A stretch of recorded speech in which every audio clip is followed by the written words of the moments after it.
YouTube got new leadership at the start of 2023, and they have made some big changes. Today, I'm going to lay out what I think YouTube is doing right and wrong in 2024. First of all, what they're doing right is huge improvements to the UI and the user experience on the platform. We're seeing all sorts of cool new bells and whistles, like live updating of views and likes. This is new.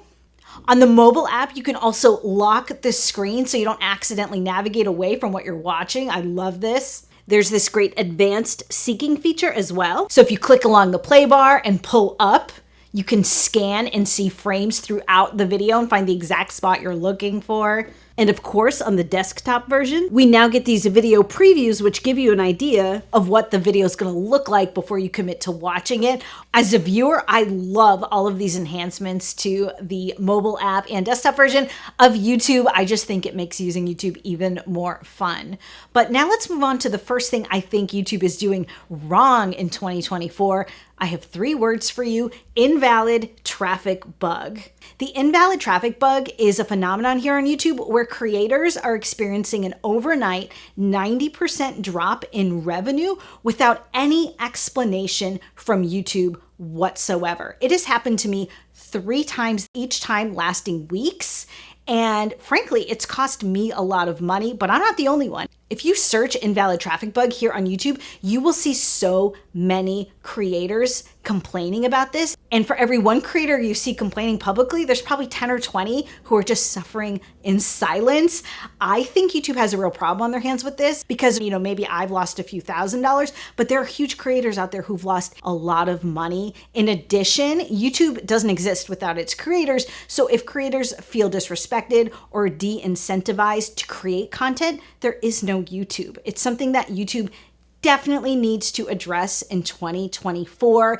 I think any leader who is putting themselves at legal risk in this way is not good leadership. They need to explain what's going on and what the remedy is going to be for us creators, because honestly, this could be the end of YouTube, and I'm not kidding about that. All right, let's move on to something more positive, which is another thing I think YouTube is doing right in 2024, and that is it's less focused on YouTube Shorts. You probably know, if you watch my channel for any amount of time, I am not a big fan of YouTube Shorts. I don't think that the revenue a creator can get from YouTube Shorts is worth the effort that they put into them. I've made an entire video about this that if you're interested, I will link to it down below. But YouTube seems to be in agreement on this because they used to constantly email me and send me little notes in YouTube Studio as a creator, urging me to create more Shorts content. And they have really just stopped doing that. It almost feels like YouTube has not given up on Shorts. I don't think they're going away, but I don't think that they see Shorts as the solution to what I perceive to be like overall revenue problems for the entire company. I think they thought Shorts was going to be the solution, and it definitely is not. So I'm happy that I'm not getting so much pressure to create YouTube Shorts because as a long form content creator, they just don't fit with my vibe. And I'm glad that I don't feel like I have to do them anymore. And I'm really glad that YouTube seems to be moving away from trying to become a Shorts platform and getting back to basics with long format content.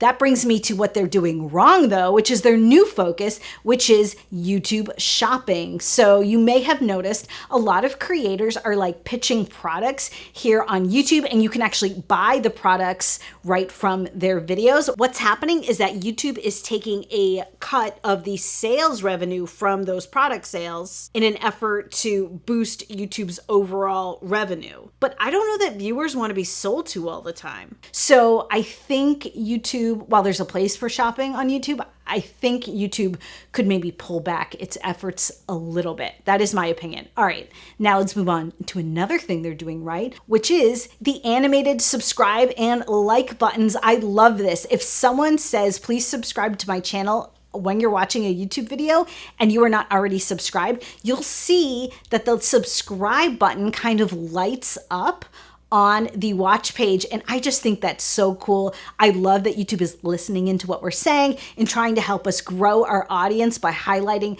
that subscribe button at the exact right time. The technology on this is amazing and the visuals are really cute. So I'm a huge fan of this, which leads me to my next wrong in 2024, which is the lack of auto-translated subtitles here on YouTube. You can add translated subtitles here in YouTube. It has the technology, but you have to manually go in and ask YouTube to provide those different languages for each and every single video that you upload. YouTube can translate its subtitles from English or any other language to a multitude of other languages. And frankly, I don't understand why they don't just do it automatically. If you want to know how to do this, I made a video about it. I'll link to that down below. But I just think it's high time that YouTube, does this automatically for all of us. Why do we have to manually translate our subtitles? It drives me crazy. All right, let's talk about what's right though, and that is the new pause comments feature. I love this feature. Managing comments on YouTube is a little bit of a job, right? You definitely want to allow comments under your video because that counts as engagement, which is one of the things that the YouTube algorithm factors in when deciding whether to push your videos to new viewers, is how much engagement comments that video is getting. So you definitely want to allow comments. If your video is a little bit, controversial or something, and you're getting maybe some negative comments, you can set a video to hold all comments for approval so you can go in and manually approve each and every comment before it's made public, which is a great feature. However, if you have a video that's really blowing up and you're getting a lot of comments, it might be kind of hard for you to manage that. So you might be tempted to just turn off all comments so you don't have to deal with it.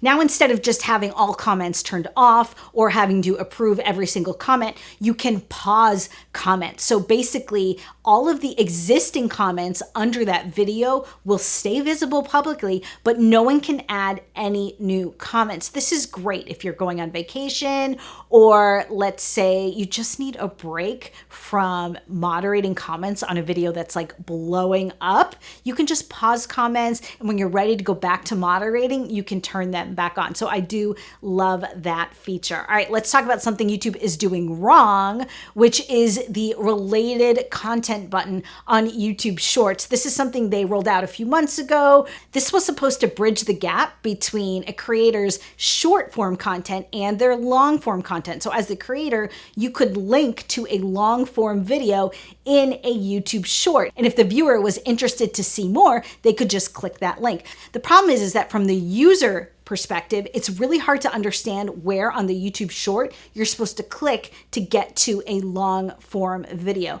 This gap between YouTube shorts and long form content is real and a problem that needs to be solved, but this solution just isn't it. I ran an experiment on my channel to check the conversion rate between a short and a related long form video, and the conversion was abysmal. I think just because it's confusing for the viewer. So this is definitely a problem that needs to be solved. I'm glad that YouTube is thinking about it, but the related content feature is not it. All right, but let's talk about something YouTube is doing definitely right, which is YouTube TV. I canceled my traditional cable service in 2023 and switched to YouTube TV, and I love it. I will never go back. The mobile app is excellent. It's so easy to navigate. I can skip right through commercials. I get all of my local channels. It works just as well on the TV, and it brings the power of the YouTube algorithm that we know and love to suggest content to me from the mobile app. I think it's like a 10 out of 10. If you're considering getting rid of your cable service, take a hard look at YouTube TV. I really cannot recommend it enough. I absolutely love it. And we're going to end on a low note. The last thing YouTube is doing wrong in 2024 is that they removed the links to your other social media channels in the banner on YouTube. Now you have to dig a little deeper to find a creator's other social media accounts. I still love that YouTube allows you to link to your other social media platforms inside your channel. That's pretty unique to YouTube, but they used to be loud and proud in the banner, and now they're a little bit buried, which is unfortunate. I do wish they would bring the old linking back, please, in 2024, but I don't think that's going to happen. So those are things I think YouTube is doing right and wrong in 2024. Did I miss anything? Let me know down in the comments. Thanks for hanging out. I picked out some other videos I know you're going to love. Thanks to everyone who watches all the way to the end. I'll see you again.